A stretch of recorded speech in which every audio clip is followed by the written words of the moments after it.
Cartoon অন্যায়ের প্রতিবাদের মোক্ষম অস্ত্র।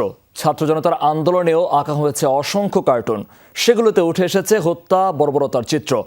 এই কার্টুন আগামী দিনে মানুষের বলা লেখার স্বাধীনতা নিশ্চিতে সাহস যোগাবে বলে মনে করেন কার্টুনিস্টরা। সিলন ফ্যামিলি ব্লেন্ডের কড়ালিকার আর সতেজ স্বাদের পারফেক্ট ব্লেন্ডে স্বপ্নেরা মিলুক টানা। প্রতিবাদের অন্যতম মাধ্যম কার্টুন। নানা সময়ে সরকারের অন্যায়ের প্রতিবাদে কার্টুন মোক্ষম অস্ত্র। গত সরকারের বিরুদ্ধে ছাত্র জনতার আন্দোলনেও আঁকা হয়েছে কার্টুন। আর্টিস্টরা সোচ্চার হয়ে উঠলো তাদের সেই কথা বলার অধিকারের জন্য। তারা তাদের কার্টুন আঁকার মাধ্যমে, ছবি আঁকার মাধ্যমে সেটা প্রকাশ করতে শুরু করলো। কেউ যদি কোনো ভুল কিছু করে সেটা আমরা ইমিডিয়েটলি দেখতে পাচ্ছি, ওটা নিয়ে কথা বলতে পারছি। আগে তো এক পর্যায়ে এসব নিয়ে কথা বলাটাও কাইন্ড অফ আননোনভাবে ফরবিডেন ছিল।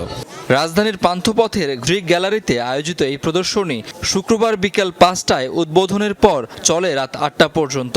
বলা বা লেখার স্বাধীনতা যেখানে আটকে যায়, সেখানেই প্রতিবাদের ভাষা কার্টুন।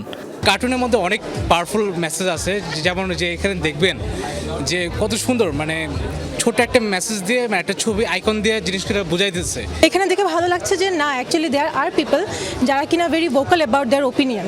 আয়োজকরা মনে করেন কার্টুন যেমন গত দিনের অন্যায়ের প্রতিবাদ জানিয়েছে, একইভাবে বর্তমান সরকারকেও রাখবে জবাবদিহিতার মধ্যে। যদি অন্যান্য রাজনৈতিক দল মনে করে ফেলেন যে যেহেতু এখন আওয়ামী লীগ নাই, এখন তারাই সর্বোচ্চ ক্ষমতার অধিকারী, এইটা চিন্তা করাটা ভুল। কারণ তারা তো এখনো গণতান্ত্রিক উপায়ে আসে নাই, ভোট তো এখনো হয় না। এখন একটা বর্তমান সরকার আছে, তাদের উচিত হচ্ছে তাদের যদি ভুল হয় তাদের সমালোচনা করা। কার্টুনের ক্ষেত্রে আরেকটা ব্যাপারও রয়েছে, তারা কৌতুক ব্যবহার করে।